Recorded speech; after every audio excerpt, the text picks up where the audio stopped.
advocating for better life. Don't worry, 2022, I promise you things will be different. Although it's not in my power to promise, but I can promise.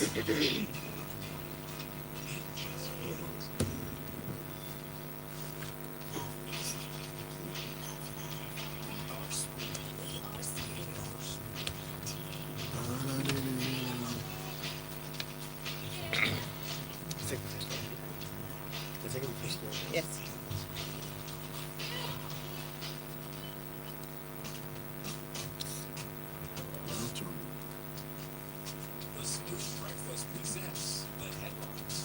Oh my gosh. Good.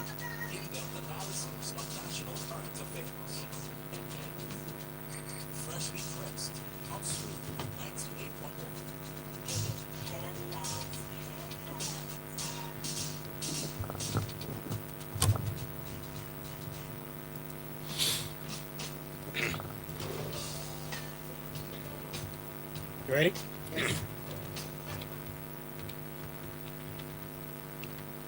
Smooth 98.1, love music, love life. It's time for Fresh to Press 981, where we take you through detailed analysis of stories making headlines in the dailies. Now, when I say we, I'm not going to be doing this alone today. Of course, I'm joined by our able producer, the lovely Olakomi. Hey, Kade, good morning. Good morning, Lagos. Good morning, the rest of the world. It is good to be here this morning. We're diving straight into Fresh Press, and we're going to be talking about the top news stories that we have. For those of you who want to join the conversation, please know that our headlines are on our WhatsApp status. You can check the status, and you see the headlines that we're tweeting this morning. There are also we also have them on our Instagram stories. So that's the place to check those headlines out and then let us know what you think. The number to send a message to is 0809 444 0981. Excuse me, 0809 444 0981. That's the WhatsApp number. So send us a message. We want to know what you think. We're also streaming live on YouTube. So you can send your messages there for us to read. We are joined by the amiable, amazing analyst, the man who's always coming through, Mr. C. Hey, Mr. C, Good morning, Lakumi.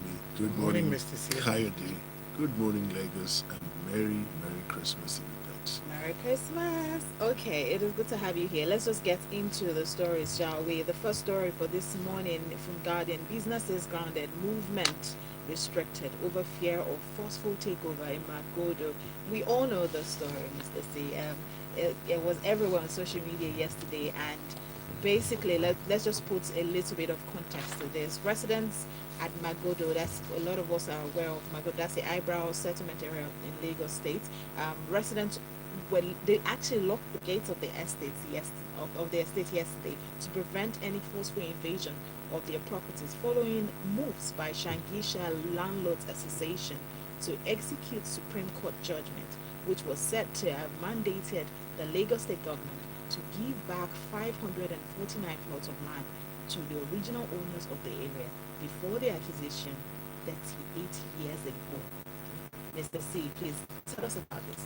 Okay, thank you, Lakumi. So let me provide some bit of background. Sometime in 84, under the military government of Mudasho Bola, the Lagos State government forcefully took land belonging to the Shangisha Landlords Association, ostensibly for public purposes. Now, I've still not been able to confirm if compensation was duly paid in line with the provisions of the Land Use Act. However, the land was not used for any public purpose. It was then resold to private individuals. Sometime in 1988, the Shangisha Landlords Association took the Lagos State government to court, and a number of injunctions were granted during the pendency of that matter.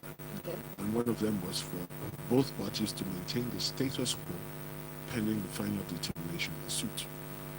Lagos State, The status quo being, just to be clear. the status quo being both parties should leave the land, no activity should go on, the land should remain vacant until it comes to a determination one way or the other.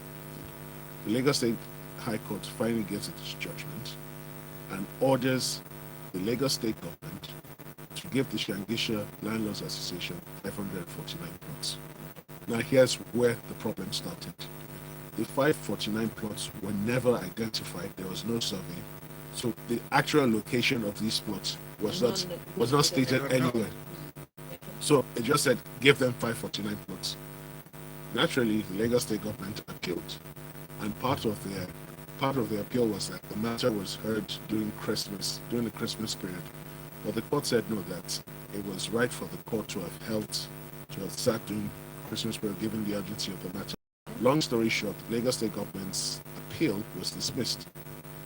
Lagos State government filed a further appeal to the Supreme Court, and in 2012, the Supreme Court dismissed the Lagos State government appeal and affirmed the decision of the State High Court.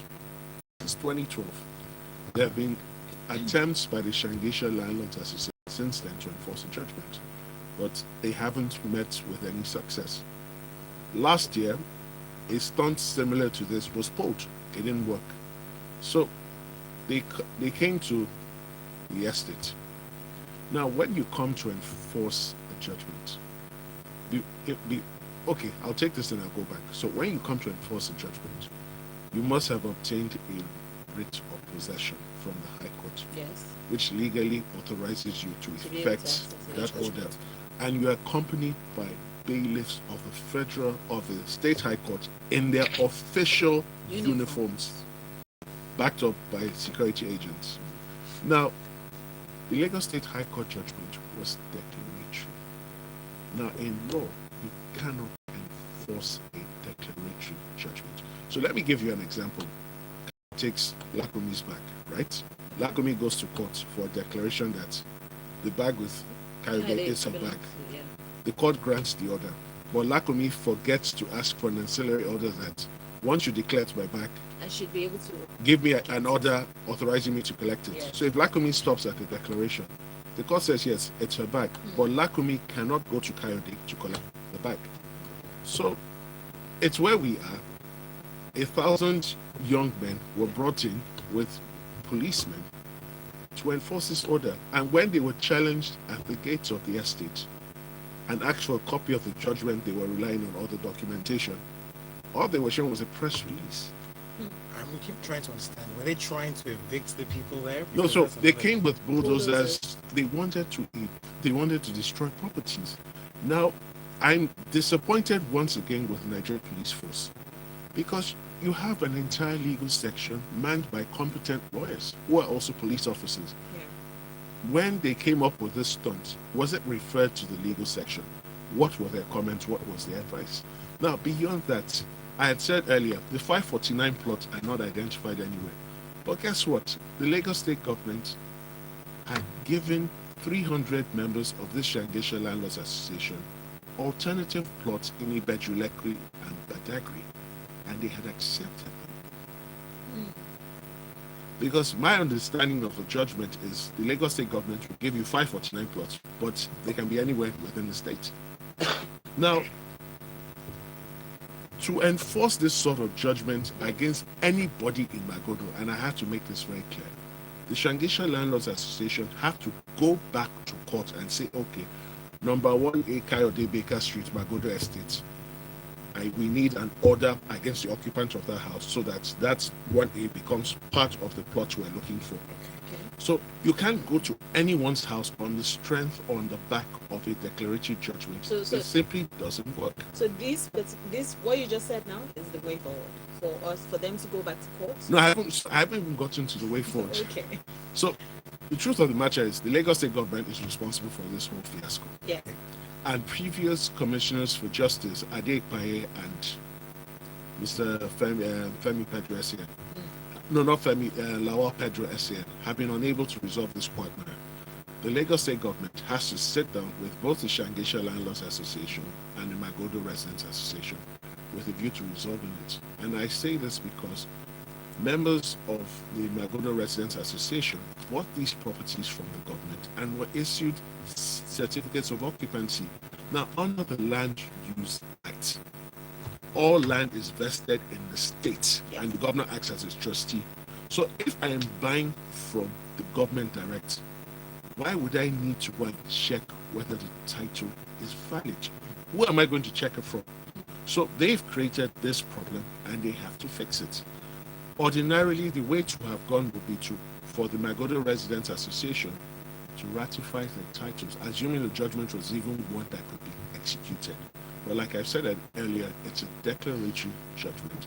It cannot be enforced against any member of the Magodo Residents Association. Yes. And luckily, last night I was on a program with the legal advisor, and they're going to take further legal steps. Now, I understand from that program. But by that, you mean that you were on the drive time discussion? I was on the yesterday. drive time discussion, Thank yes. you. Thank you. Now, That's it. I understand that the writ of possession the Shangisha Landlords Association initially had was thrown out at the High Court, and they're presently before the Court of Appeal. That matter has not been settled.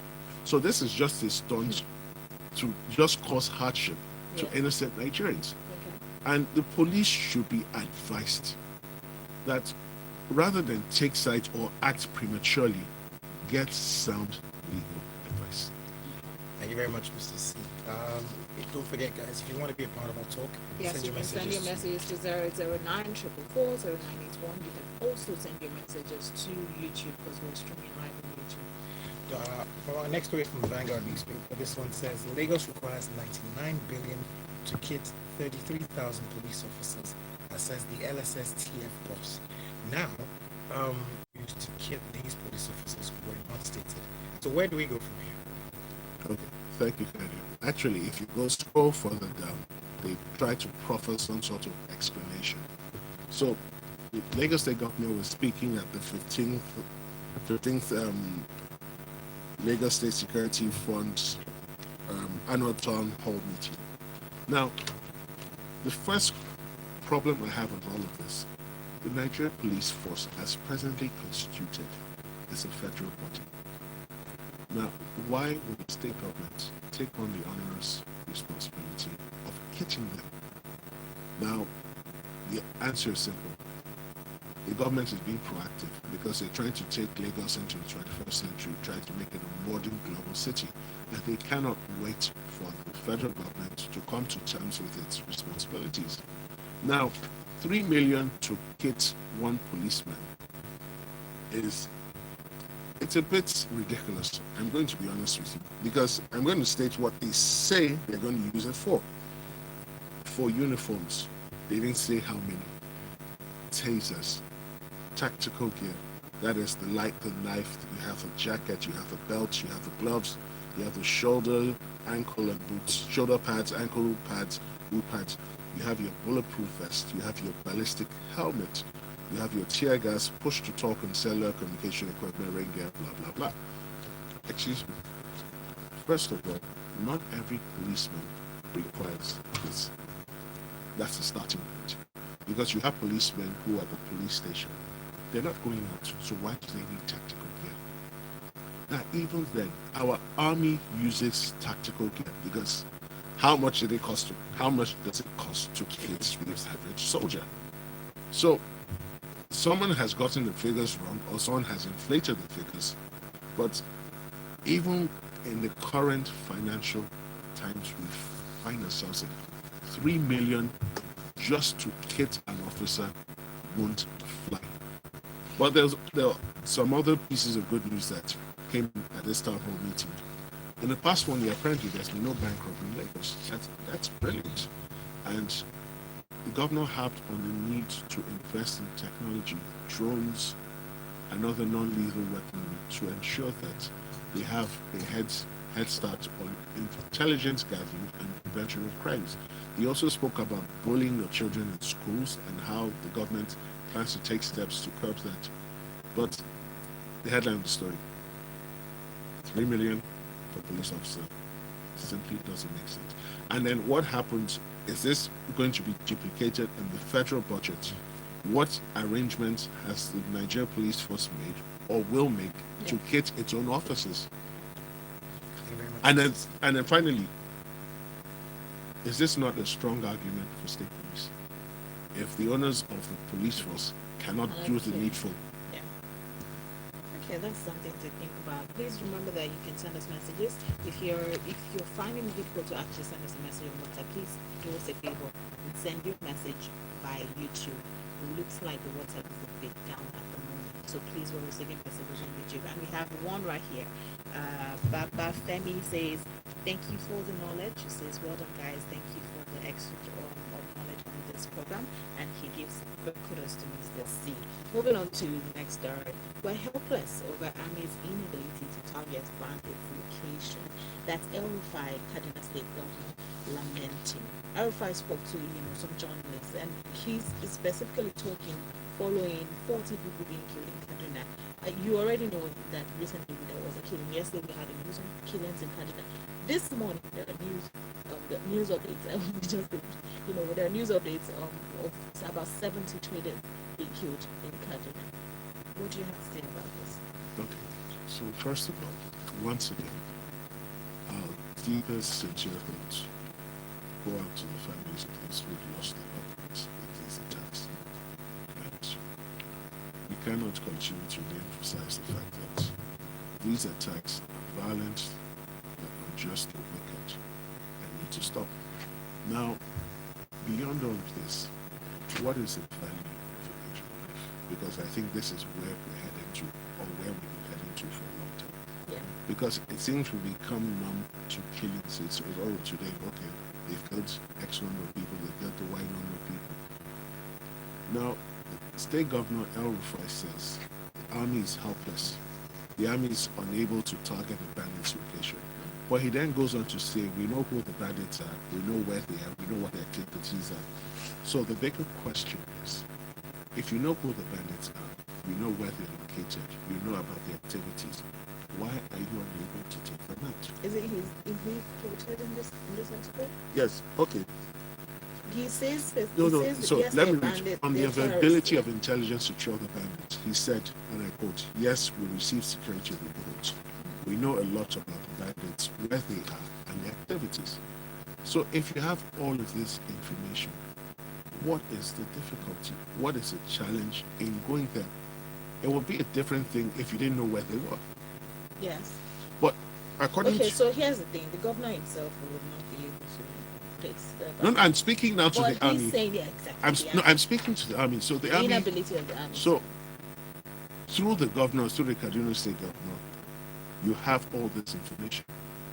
Why are you finding it difficult to go after these bandits? Let's not forget, there was a recent federal high court order officially designating them as terrorists, meaning that now the Tucano platforms we recently acquired from the United States can now be used on them, in addition to the other platforms available. So the bigger question is, who are these guys? Are they being politically protected? Why are we unable? Why are the security agencies, not just the army? Because now you've got to be able to act. Yes. And how many more needless lives must be lost before they do the needful?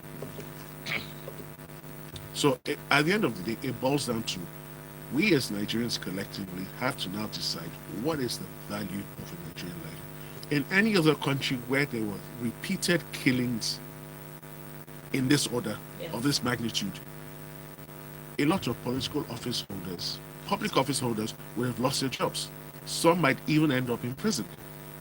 But here it's business as usual, and we're sorry, they come straight to the families of the victims, and everybody keeps it moving. No, it has to stop. Thank you very much for that, Mr. C. Let's quickly move on to our next story from the Guardian newspaper. It talks about the federal government introducing digital tokens to replace the NIN slip. So, I do have a few reservations about this, but I want to hear what your thoughts are about. Okay, so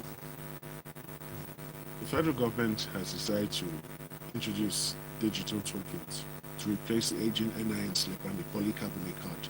Now, I must state here on that, I've never seen the NIN card. I'm supposed to have one. I don't have one. Have you seen it? Never seen it. I've never seen it with anyone. I don't know what the NIN card looks like. Okay. I do have a slip. No, there's a card. Yes. I don't know what the card looks like.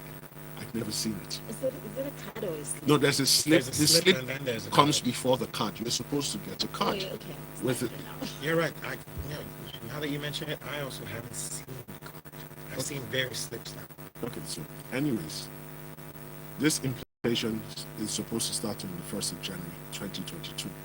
Now, the challenge I have with all of this is, it requires the knowledge of the internet, knowledge of how to use tokens digitally. How many Nigerians can do that? Because what it means is, rather than each time you do an online transaction that you're required to enter your name, instead of typing in the 11 character code, you just generate a code. So it's like you're online when you're banking online. Yes. You can generate an online token for that particular transaction, and that is what is supposed to apply here. But the bigger question is, have they tested it out? Because as you say, you can actually use there's some app they've introduced or use the USSD function. Have they tested it for bugs? Is it seamless? What are the complaints? Have the complaints been addressed? Now,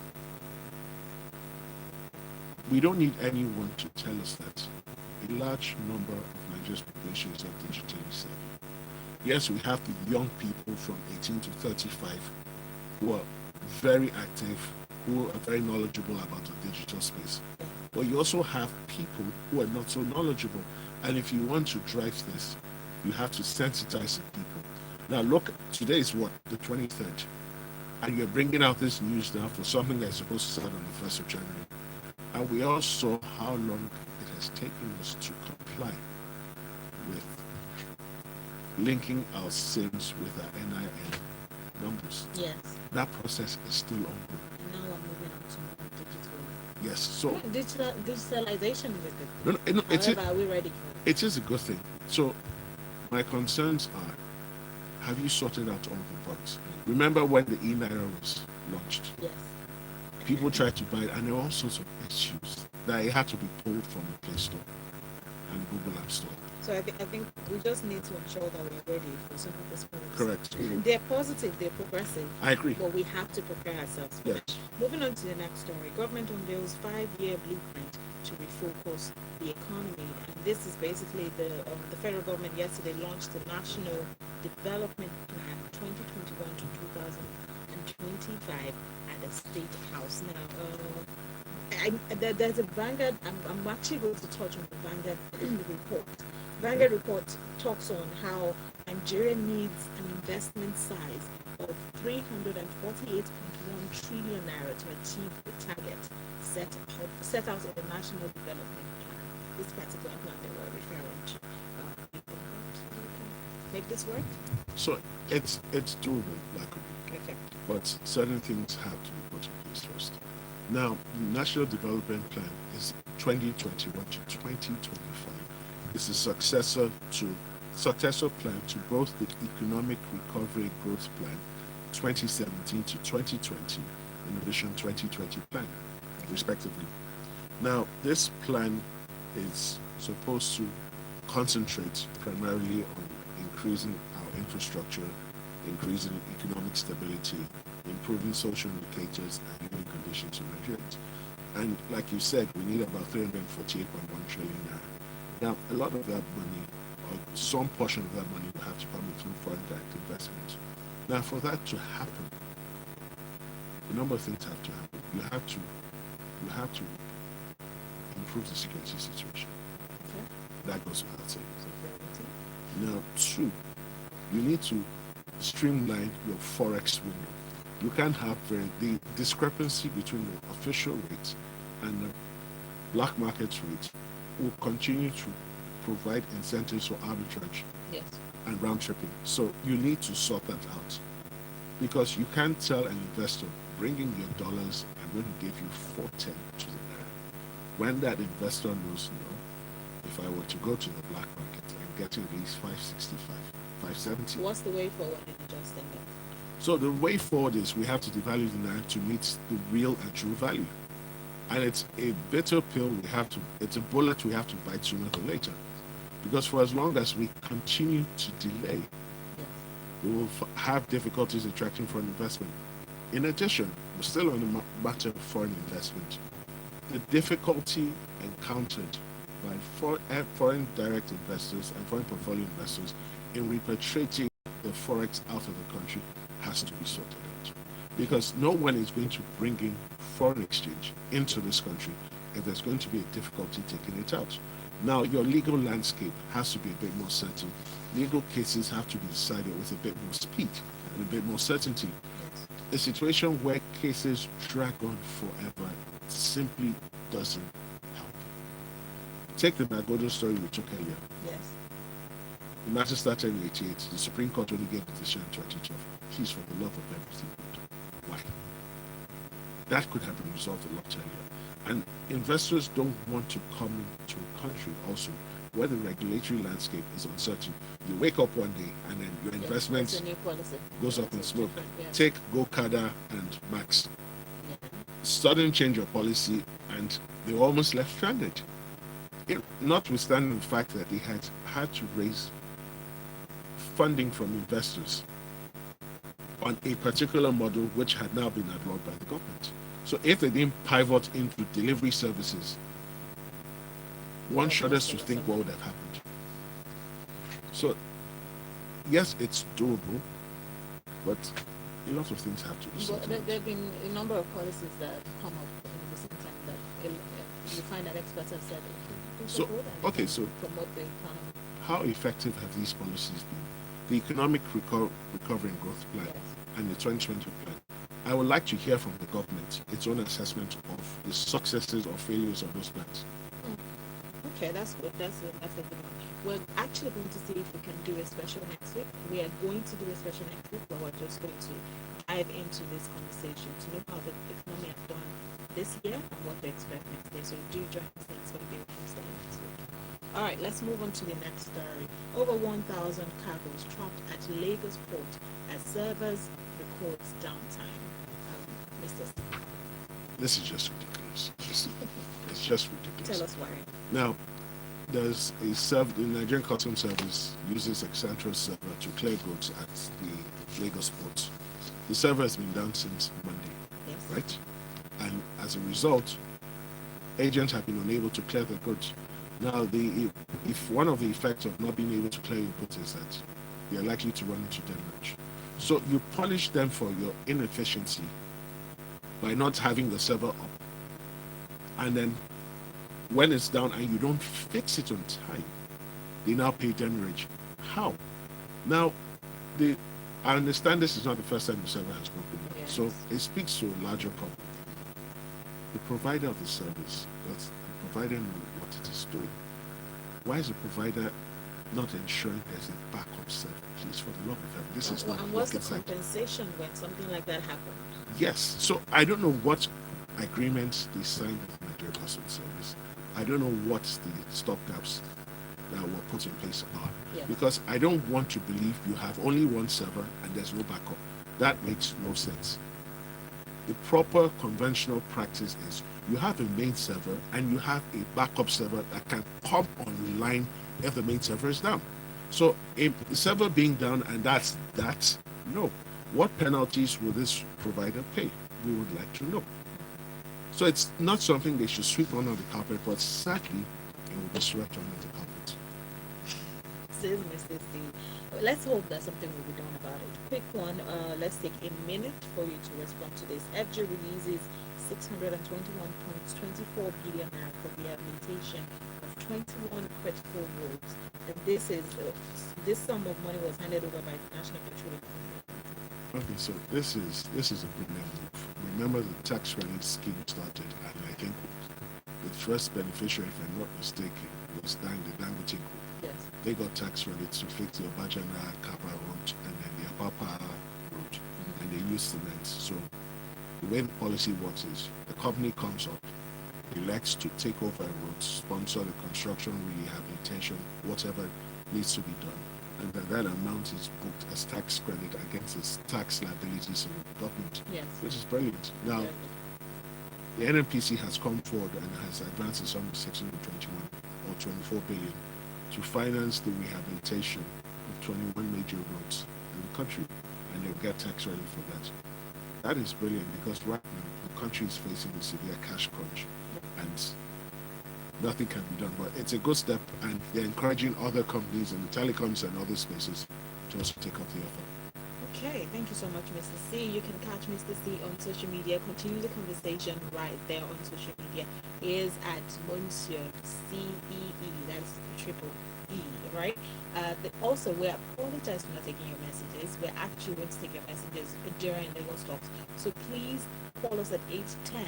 Share your views on all the stories that we're taking. Send your messages. Then we're going to be responding to them.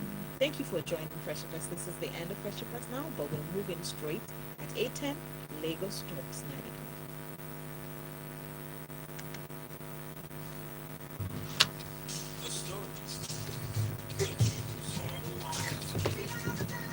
Okay. Thank you, Mr. C. Sorry.